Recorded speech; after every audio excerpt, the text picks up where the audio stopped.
En toda la tierra de Israel no podía hallarse ningún herrero, pues los filisteos decían: no sea que los hebreos hagan espadas o lanzas. Verso 20. Y todo Israel tenía que descender a los filisteos, cada cual para afilar la reja de su arado, su azuela, su hacha o su aguijada. Verso 21. El precio era 2/3 de siclo por las rejas de arado, las azuelas, las horquillas, las hachas y para arreglar las aguijadas. Verso 22. Y sucedió que en el día de la batalla, diga conmigo, el día de la batalla. Siempre hay un día de la batalla. Dice la palabra: no había espada ni lanza en mano de ninguno de la gente que estaba con Saúl y Jonatán, pero sí las había en mano de Saúl y de su hijo Jonatán. Verso 23. Y la guarnición de los filisteos salió hacia el paso de Micmas. Capítulo 14, ahora pasamos. Verso 1 al versículo 2. Y aconteció que un día Jonatán, hijo de Saúl, dijo al joven que llevaba su armadura: ven y pasemos a la guarnición de los filisteos que está al otro lado. Pero no se lo hizo saber a su padre. Saúl estaba situado en las afueras de Gibea, debajo del granado que está en Migrón, y la gente que estaba con él eran unos 600 hombres. Hasta allí nada más. En su casa puede leer los 2 capítulos con calma, porque es una historia muy interesante que nos llevaría 2 o 3 mensajes para hablar. Pero entonces decidí unir los últimos versículos del capítulo 13 y los primeros del versículo 14 para poder unir la historia y hacerla en un solo mensaje. Los filisteos, dice la Biblia, en el capítulo 13 específicamente, que se juntaron para pelear contra Israel, pero no era una guerra cualquiera. ¿Por qué? Porque en esta ocasión ellos venían contra Israel, escúcheme bien, con 30,000 carros. 30,000 carros. Usted ha ido alguna vez al estadio de fútbol, solamente la parte de abajo le caben 32,000, pero no eran personas, eran 32,000 carros de guerra. Dice 6,000 hombres de a caballo y un pueblo numeroso como la arena del mar. Entonces, cuando el pueblo de Israel ve que sus enemigos vienen armado hasta los dientes, por 5 razones poderosas deciden no enfrentarlos. Y tenían cierta razón. Y dice la palabra que entonces los israelitas se escondieron en las peñas, se escondieron en las fosas, en los peñascos, en las rocas, en las cisternas. Otro grupo de personas de los israelitas desertaron, abandonaron la pelea, la batalla, o abandonaron el camino antes de entrar a la guerra. Y dice la palabra que solamente se quedaron 600 hombres que estaban siguiendo a Saúl, pero los 600 hombres iban temblando de miedo ante sus adversarios.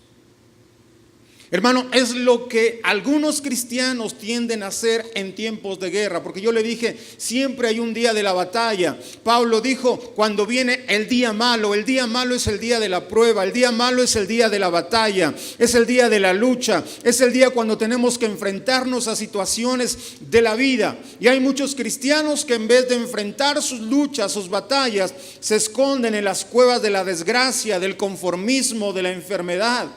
Se meten en las fosas de la pobreza, del fracaso, del temor. Otros se esconden en las rocas de la rutina sin hacer algo diferente para que las cosas cambien a su alrededor. Es decir, es gente que existe pero no vive. Solo soportan o esperan que pasen los años y que se les vaya la vida y que no sea tan dura con ellos. La situación que estaban viviendo es que sus enemigos, los filisteos, se habían encargado de eliminar a todos los herreros, porque si ellos eliminaban a los herreros, significa que no iban a tener armas para la batalla, y si no tenían armas, entonces eran personas indefensas ante sus adversarios. Pero dice la palabra que solamente había 2 espadas.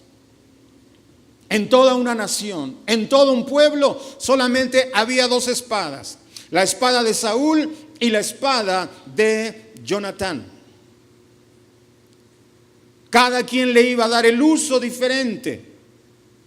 La espada de Jonatán iba a provocar una derrota de los filisteos e iba a provocar una victoria para el pueblo de Israel. Escuche lo siguiente. Hay algunas cosas o muchas cosas en la vida nos han sido dadas de parte de Dios por gracia. Pero hay otras cosas que no se te van a dar por gracia. Hay algunas cosas que vas a tener que luchar, que vas a tener que pelear por ellas. Hay algunas cosas que no van a suceder en tu vida hasta que tú las provoques. Voltea con el que está a tu lado, dile: algunas cosas las recibes por gracia, otras las tendrás que provocar. Entonces, mientras Jonatán con su espada iba a provocar una gran victoria, Saúl, que tenía la otra espada, estaba con 600 hombres debajo de un árbol, temblando de miedo por la batalla que iban a enfrentar. Hermano, no entiendo cómo hay cristianos que están temblando en la vida, que están sufriendo en la vida, cuando tienen el potencial para salir adelante. Levante su mano conmigo y diga: Dios me ha dado el potencial para prosperar, para salir adelante en esta vida. Usted no vino sin recursos.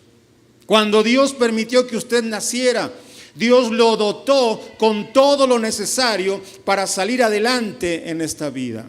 Aquí hay un mensaje poderoso para cada uno de nosotros. Saúl y Jonatán representan los dos grupos o los dos tipos de personas que existen en la iglesia, o dos tipos de congregaciones, o dos tipos de escuela de pensamientos, o dos tipos de guerreros que vemos en la vida diaria. El primero de ellos son los que esperan que las cosas sucedan. Y el otro son los que provocan que las cosas sucedan. Ambos tenían una espada, pero no le iban a dar el mismo uso. Las espadas representan el potencial en la vida del hombre. Y usted y yo somos responsables de ese potencial que Dios ha puesto dentro de nosotros. Ponga su mano aquí y diga: Dios me ha dado potencial. Los gorditos dicen: el mío es más potencial todavía. Pero Dios nos ha dado potencial para salir adelante en la vida. Y es nuestra responsabilidad usarlo. Usted no se puede morir sin haber explotado su potencial. Usted no puede irse al panteón guardando muchas cosas, dones, talentos que Dios le ha dado, y que así como nació, así las va a sepultar en esa tumba.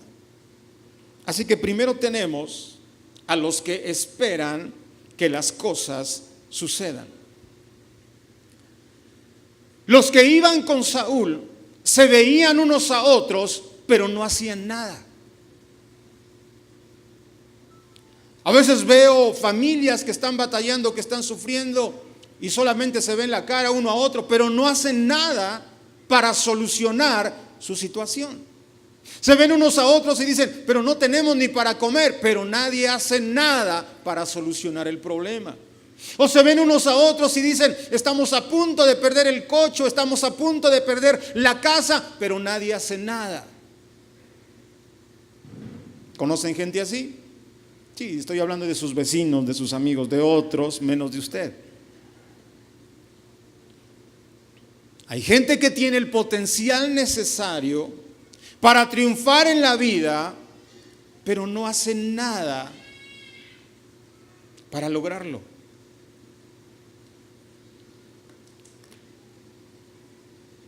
A algunos se le están pasando los años esperando que algo suceda, esperando que Dios haga algo por ellos, esperando que Dios les mande una señal para actuar. Y dicen: bueno, si fuera la voluntad de Dios que yo tuviera trabajo, vendrían a ofrecerlo aquí a mi casa. ¿Cuántos saben que eso no va a suceder? Ellos son ¿qué? Los que esperan que las cosas sucedan. Bueno, si Dios quisiera que abriera mi negocio más temprano para vender más, Él ya me lo hubiera revelado desde hace tiempo. O hay quienes todavía están esperando después de mucho tiempo. Si Dios quiere que yo le sirva, necesito escuchar su voz audible que me diga, yo quiero que tú me sirvas. Eso no va a suceder. O hay jóvenes que se la pasan orando por esa chica y ya han orado 1 año, 2 años. Se les está pasando el tiempo esperando que algo suceda. Te tengo una noticia: si tú no te apuras, va a venir otro más abusado que tú y te la va a ganar. Y usted va a decir, entonces no debo de orar. Claro que debe de orar, pero debo de orar y debo actuar. Diga conmigo, debo orar y debo actuar. En los colegios en el norte, algunas cosas son diferentes a las que vivimos aquí. Por ejemplo, en los colegios, la hora de entrada normalmente aquí es a través del timbre. Alguien toca el timbre y es la hora de la entrada. En algunos colegios allá en el norte es diferente, no se toca el timbre para la entrada. Lo que hacen es que le ponen una canción y con bocinas donde se oiga a lo lejos. Entonces usted puede entrar mientras la canción se escucha. En el momento que para la canción, se cierran las puertas y ya nadie puede entrar. Bueno, la historia cuenta que había 2 niñas que iban camino al colegio, y cuando se iban acercando a unas calles, escuchan la canción de que ya es la hora de la entrada. Entonces una de las niñas le dice a su compañera, ¿por qué no nos ponemos a orar? Y se arrodilla y le dice, Señor, te pedimos que nos ayudes a llegar temprano al colegio. Pero la otra niña no se arrodilló. La otra niña se echó a correr. Le dijo, ¿por qué corres? Dice, bueno, mientras tú quieres orar ahí de rodillas, yo corro mientras voy orando. Entonces, hermano, hay gente que ya ha orado muchas cosas, y lo que usted necesita ahora, ¿qué es? Ponerse a hacer las cosas.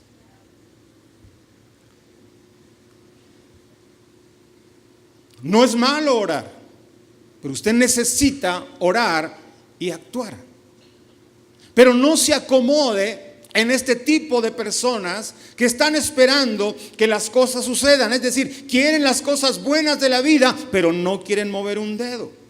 Quieren prosperar, pero están esperando que alguien les regale dinero. Están esperando que les caiga un cheque del cielo. Están esperando que alguien les ofrezca un negocio, pero sin invertir. O que alguien les ofrezca un negocio, pero sin correr ningún tipo de riesgo.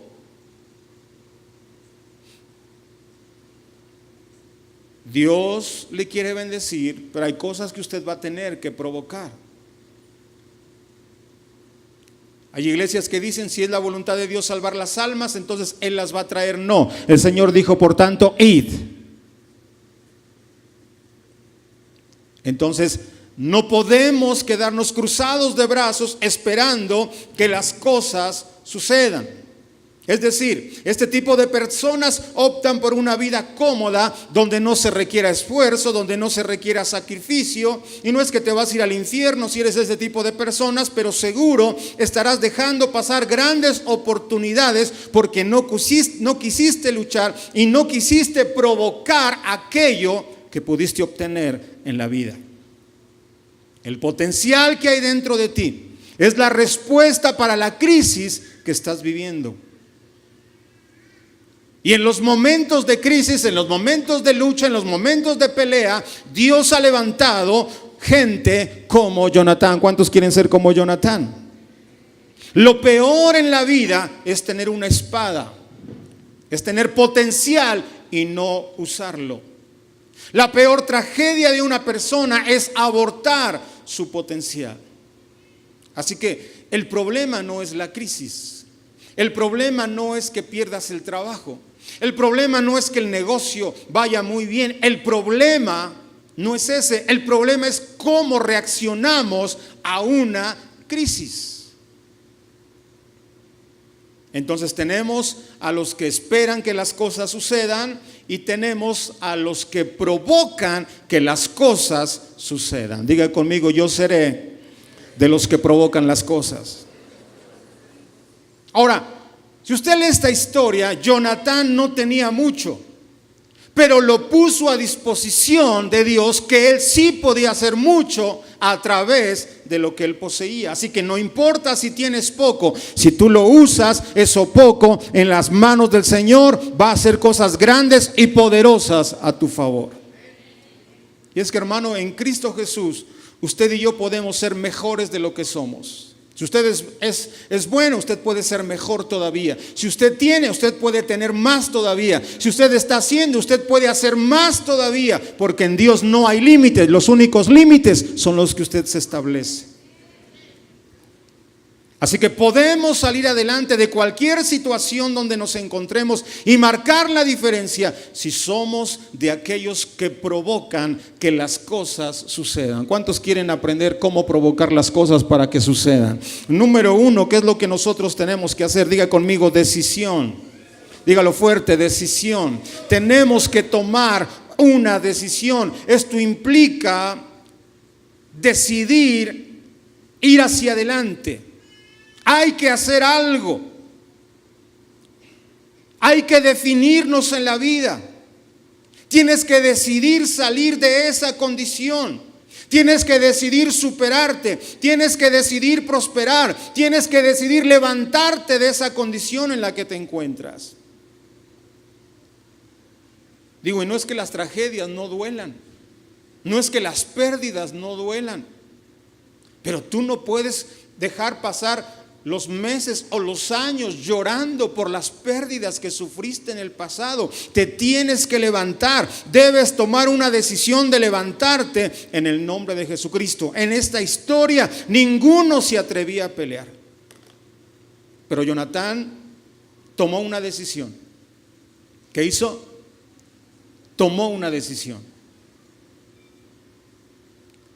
Tomó a su paje de armas y dijo, vamos a pasar a la guarnición de los filisteos. ¿Para qué nos quedamos aquí? Escondidos en el temor. ¿Para qué nos quedamos aquí escondidos como los demás? ¿Por qué no nos atrevemos a hacer algo diferente? Y tomaron una decisión. Hermano, te vas a asombrar si vieras, o nos asombraríamos si viéramos las cosas que somos capaces de hacer si tan solo decidimos hacerlas.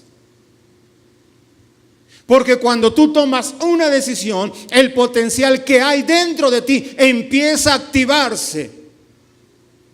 Así que los desafíos nos hacen bien. Diga conmigo, los desafíos nos hacen bien. Vamos a decidir hacer las cosas. Vamos a cambiar nuestra actitud hacia la vida y hacer las cosas que tenemos que hacer y aún hacer las cosas que tememos hacer.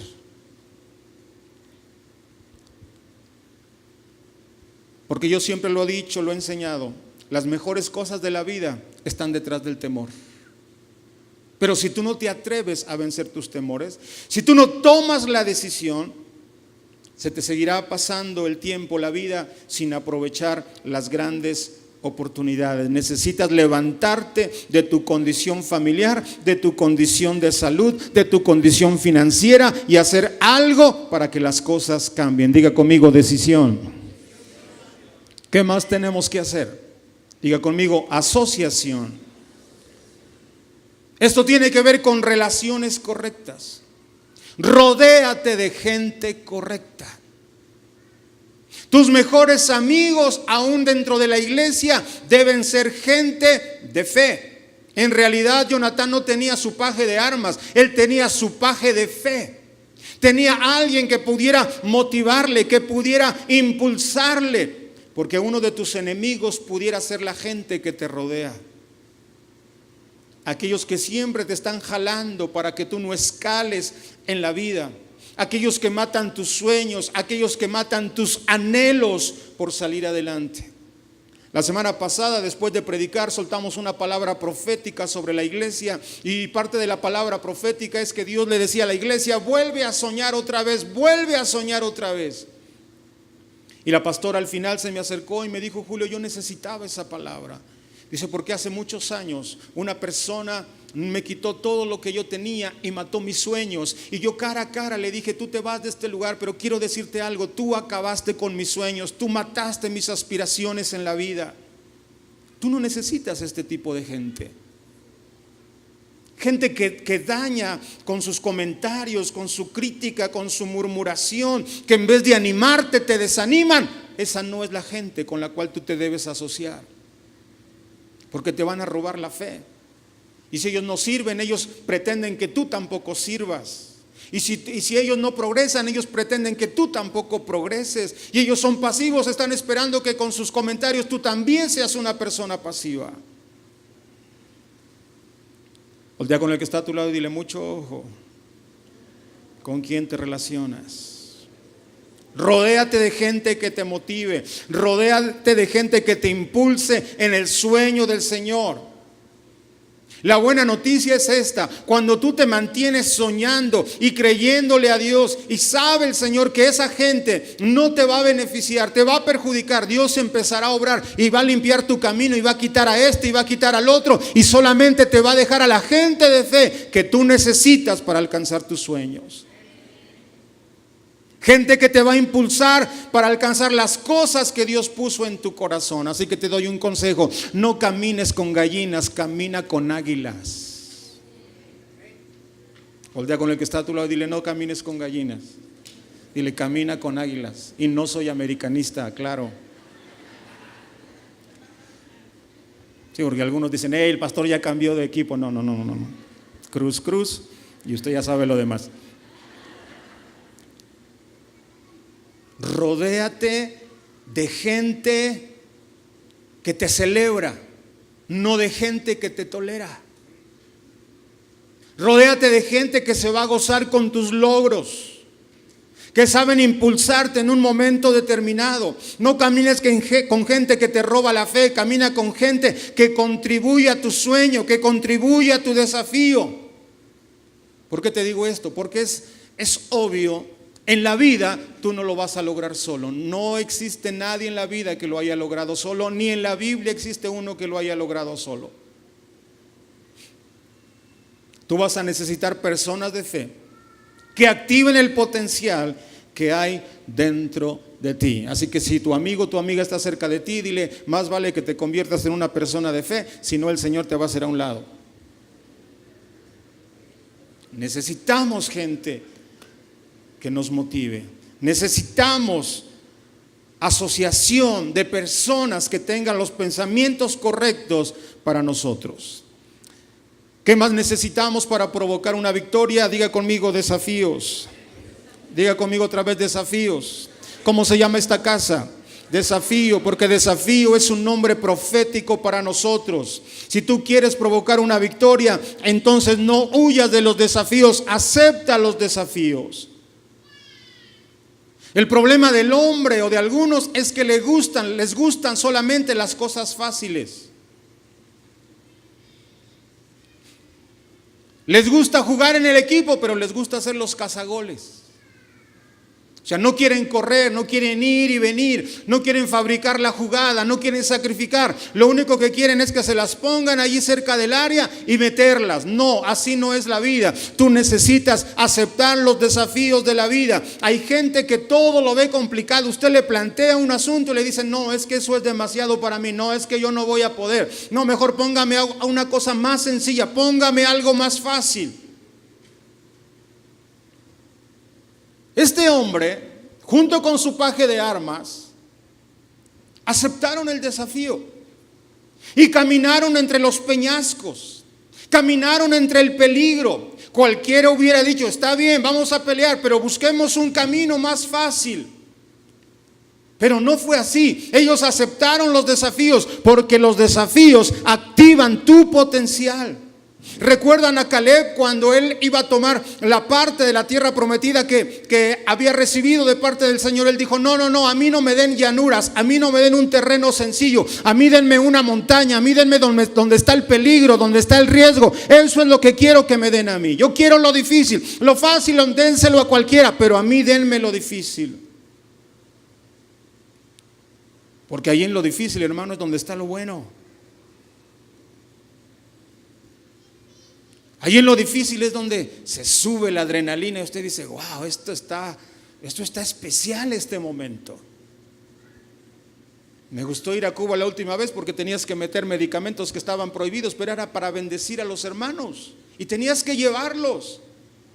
Y usted va ahí con sus maletas y dice, a ver, ¿a qué horas me detiene? Pero al otro lado tú dices, estoy haciendo algo bien, estoy haciendo algo correcto para mis hermanos que necesitan este tipo de medicamentos y si es necesario que corra el riesgo, lo voy a correr. Y cuando usted menos se da cuenta, ya cruzó. Dice, hice algo para bendecir a aquellas personas que lo necesitaban y tuve que tomar un riesgo si era necesario, contar de bendecir a otras personas. ¿A cuánto les gustan los retos? ¿A cuánto les gustan las cosas difíciles? ¿O a cuánto les gustan las cosas fáciles? Porque hay gente que ni siquiera lo fácil quiere, ¿eh? O sea, hay gente tan cómoda que ni lo fácil, le dice, bueno, juega, aunque sea de cazagoles. Dice, no, tampoco quiero jugar de cazagoles. Sí, hermano, nada más es de empujarla y ya. No, yo no quiero eso. Yo prefiero estar en la banca, ese que sea mi lugar. Le platico que en mi niñez, adolescencia, a mí me gustaban los tiritos. ¿A cuántos se acuerdan de esa época y les gustaban los tiritos? Nada más a mí me gustaban los tiritos, hermano. O sea, no piense que siempre he sido buen cristiano. No. También tuve mis épocas y me gustaban los trancazos. Ya no me gustan, aclaro, pero si usted me provoca, no respondo. Pero mire, para mí el chiste de eso era pelearme con gente más grande que yo. Porque pelearme con los de mi edad, pues 2, 3 patadas, y no le estoy exagerando. O sea, ya yo decía, no, eso no tiene ningún reto para mí. Si yo me voy a pelear, yo prefiero pelearme con más grandes que yo. Y siempre me peleé con gente más grande que yo. Y usted va a preguntar, ¿y les ganaba? La mayoría de las veces no. Me ponían, esa es la verdad. Pero yo decía, me peleé con uno más grande que yo. Si yo iba en quinto, yo decía, me peleé con uno de sexto. Y si iba en sexto, me peleé con uno de la secundaria. Pero nunca decía, voy en sexto y me peleé con uno de kinder y vean qué paliza le puse. No, nunca le iba yo a contar ese tipo de historias. Porque a mí siempre me han gustado los retos.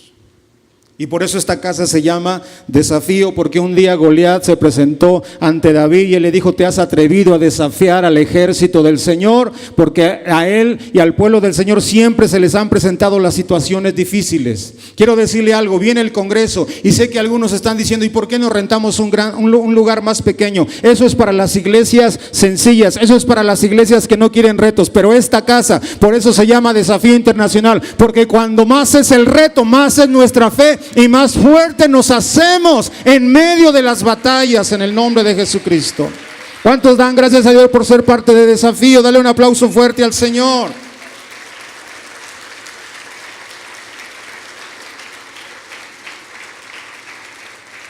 Cuando nos dan un desafío es cuando se activa, despiertan algo dentro de nosotros. Entonces los desafíos, los obstáculos, cuando usted los interpreta de la forma correcta, son una bendición, porque activa lo que está dormido dentro de nosotros. Así que no le tengas miedo a los retos de la vida, no le tengas miedo a los desafíos, porque ahí es donde tú vas a sacar ese guerrero que está dentro de ti, que está dormido y algo o alguien necesita activarlo. Voltea con el que está a tu lado y dile, no le tengas miedo a los desafíos. Voltea con el que está al otro lado, dile, a lo fácil que se lo den a otros, a mí que me den lo difícil. O voltea con el otro y dile, lo fácil que te lo den a ti, lo difícil que me lo den a mí, que por eso tengo un Dios todopoderoso. Porque hay dos formas de interpretar la vida. Alguien puede venir, su pastor, su líder, pudo haber venido y decirle, hermano, aquí tenga 2 boletos para el Congreso o 1 boleto, y usted pudo decir, no, es demasiado. No, hermano. Porque hay otros líderes que les han dado 10, les han dado 20 y no lo han tomado a mal. Le voy a decir por qué. Porque al otro, al que le dieron 1, lo están dejando limitado con su fe, con su capacidad. Pero al que le dieron 10, lo están activando, está orando, está ayunando, se está moviendo y su fe se está haciendo fuerte cada vez más, debido a que tomó el desafío. No tenga miedo a los retos de la vida. Porque si Dios permite que usted los enfrente, es porque le ha dado el potencial y la capacidad para vencerlos. Ya no tenga miedo. Yo recuerdo hace tiempo, yo le digo, a mí me gustaba pelearme, pero después ya no. Pero un día me provocaron en Monterrey. Y usted ya conoce, la mayoría de los de Monterrey son de 1.80 para arriba, los de aquí del sur somos de 1.70 para abajo. Yo recuerdo que estaban molestando a mis hijos, unos niños mucho más grandes que ellos. Entonces yo salí y les dije, hey, no sean aprovechados, ¿por qué le están pegando a mis niños? No, que quién sabe qué. Y que sale el papá, hermano, allá en un restaurante en el norte, y que me dice, ¿qué le haces a mi hijo? Y se estaba así. Y yo dije, esto me recuerda cuando iba yo en la primaria y en la secundaria. Y que le dije, pues, dice, ¿y qué? Pues le digo, pues lo que quieras, no te tengo miedo. Gracias a Dios que salió mi suegra, si no le hubiera dado una paliza al tipo. Ni yo no me la creo, ¿ah? ¿Qué necesitamos? Confianza. Estos hombres expresaron su confianza en Dios. Yo te digo, si quieres provocar cosas poderosas, ponte de acuerdo con la palabra de Dios, ponte de acuerdo con lo que Dios está diciendo, alíñate a la palabra del Señor y empieza a declarar y llamar las cosas que no son como si fuesen. Empieza a activar lo que está dormido dentro de ti. Jonatán le dijo a este hombre, ven, acompáñame al otro lado, vamos a acercarnos al ejército de los filisteos. Aunque seamos pocos, a Dios le da lo mismo ganar con pocos o con muchos.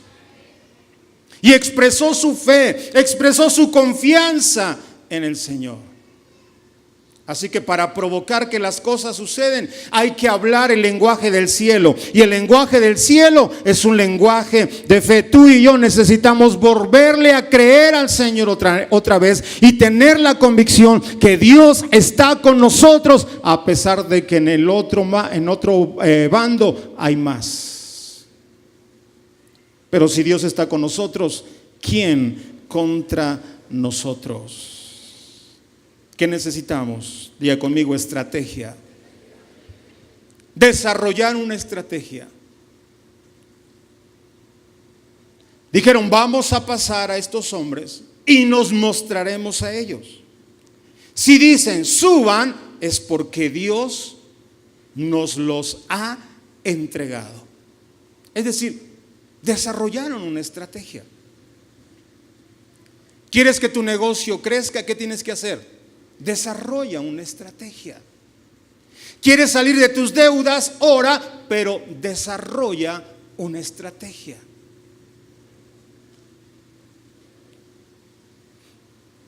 Quiero decirles que en este tiempo Dios nos ha dado una estrategia llamada el modelo de Jesús. Y esta estrategia tiene que ver con lo que ya empezamos a hacer en este tiempo. A ver, quiero preguntarles, ¿cuántos de los que están aquí vienen a orar por lo menos un día a las 6 de la mañana? Levanten su mano los que vienen a orar a las 6 de la mañana. ¿Ya se dio cuenta que es un buen número? El año pasado, promedio, veníamos a orar 100 personas promedio a la semana. Hoy estamos orando más de 250 personas a las 6 de la mañana. Y si tú no estás viniendo a orar, te estás perdiendo de muchas cosas buenas y poderosas. Entonces, hermano, estamos orando a las 6 de la mañana. Arrancamos con la academia de líderes. Levanten la mano todos los que están en la academia de líderes. Esto es un muy buen número. Nunca habíamos rebasado más de 200 alumnos. Hoy tenemos más de 260 alumnos en la academia de líderes. Para el fin de año estamos programando 4 encuentros. 2 encuentros para mujeres y 2 encuentros para varones. Los encuentros de mujeres, una es para jovencitas, adolescentes, jóvenes. El otro encuentro de mujeres es para mujeres maduras. Después tenemos otros 2 encuentros, uno para jóvenes, adolescentes y jóvenes, y otro para varones, para gente más madura. Tendremos el lanzamiento, nos estamos reuniendo en el templo y en las casas. Y cuando estaba meditando todo esto, el Espíritu Santo me dijo: ustedes están provocando una explosión de crecimiento en esta iglesia, porque no solamente lo piden, lo están provocando con sus acciones.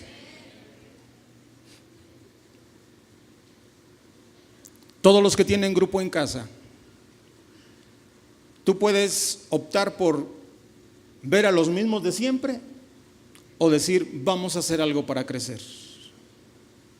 Y los que son anfitriones, tu actitud tiene mucho que ver, porque si tú dices: cada semana se reúnen 5 personas o 10 personas y tú colocas 10 sillas, tú no estás haciendo nada extraordinario para provocar el crecimiento. Pero si tú dices: somos 8 o somos 10, pero no voy a poner 10 sillas, voy a poner 12, voy a poner 15, y cada vez que ponga una voy a orar porque aquí se va a sentar una persona nueva, tu actitud está provocando un crecimiento. Así que esto nos debe llevar ¿a qué? Actuar, a ponerle pies al asunto. Entonces yo tengo una pregunta para ti: ¿cómo quién quieres ser? ¿Como Saúl o como Jonatán? Y quiero terminar con el siguiente punto. Pareciera que está fuera de contexto, pero no es así. Porque algunos de ustedes necesitan victoria financiera. Ustedes necesitan ganar más, o vender más, o crecer su negocio. ¿Cuántos están viviendo una situación que dice: uy, yo necesito ganar más? ¿Cuántos dicen: yo necesito vender más? Los que tienen negocios, más contratos, etcétera, etcétera. Los demás, pues denme dinero, hermanos. Si ustedes no lo necesitan, yo necesito dinero. La visión de esta casa es tan grande que siempre vamos a necesitar más recursos. Y yo me imagino que usted también anhela victoria financiera, pero déjenme decirle lo siguiente: no es lo mismo pedir que provocar. Dígalo fuerte conmigo: no es lo mismo pedir que provocar. Que usted puede pasarse mucho tiempo orando que Dios le dé, que Dios lo prospere, hasta ayunando si quiere, pero no es lo mismo pedir que provocar. Se lo voy a leer. Dice: trae todo el diezmo al alfolí, para que haya alimento en mi casa, y ponedme ahora a prueba en esto. Provócame, dice el Señor de los ejércitos, si no os abriré las ventanas del cielo y derramaré para vosotros bendición hasta que sobreabunde. No es lo mismo pedir que provocar. El Señor está diciendo: ¿quieres prosperar? ¿Quieres cielos abiertos? ¿Quieres bendición hasta que sobre y abunde? El Señor no está diciendo: pídemelo. El Señor que está diciendo: provócame. No dice: pídeme para que te abra el cielo, cántame para que se abra el cielo. Y no estoy en contra de Jesús, Adrián. No está diciendo: cántame para que el cielo se abra. No, provócame y verás si no abro las compuertas del cielo y derramo bendición hasta que sobre y abunde. Cuando yo diezmo, estoy provocando ¿qué? Mi prosperidad. Cuando yo diezmo, estoy provocando que el cielo se abra. Cuando yo diezmo, cuando yo ofrendo, estoy provocando la bendición que sobre y abunde sobre mí. La razón de por qué algunos no ven la suya en su economía, por más que se esfuerzan, es porque no le dan a Dios lo que le pertenece. O tal vez diezman o ofrendan de vez en cuando. Y en vez de vivir con cielos abiertos, parecen que sus cielos son cielos de bronce. Parece que en vez de vivir en bendición, viven en maldición, porque nunca tienen, porque nunca les alcanza. Déjame decirte algo: Dios no nos maldice. Somos nosotros mismos los que provocamos bendición o provocamos maldición. Somos nosotros los que provocamos nuestra propia ruina, nuestra propia pobreza, nuestra falta de ventas, de firmar contratos, etcétera, etcétera. Dios no ha provocado tu maldición, tú la has provocado. Cuando no honras a Dios, entonces el devorador anda suelto. Pero cuando tú lo haces, mi Biblia dice: por ustedes reprenderé al devorador para que no os destruya los frutos del suelo ni vuestra vid en el campo sea estéril, dice el Señor de los ejércitos. Dice el Señor: no solamente tendrás cielos abiertos, dice yo, no tú, yo reprenderé al devorador. Yo esconderé tus recursos, yo esconderé tus finanzas, yo esconderé a tus clientes, yo esconderé lo que a ti te pertenece. Pero cuando tú no honras a Dios, es que tus finanzas se quedan sin cobertura. No hay protección. Es como abrirle las puertas al ladrón y decirle: métete y roba lo que tú quieras. Literalmente Dios se interpone entre el devorador y nosotros. Una persona que no honra a Dios no tiene ese lugar, no tiene esa cobertura en sus finanzas. Así que yo te animo, iglesia, no seas de aquellos que esperan que las cosas sucedan. Tú tienes en tus manos, está el poder de decidir correctamente y provocar que las cosas sucedan. Ponte de pie.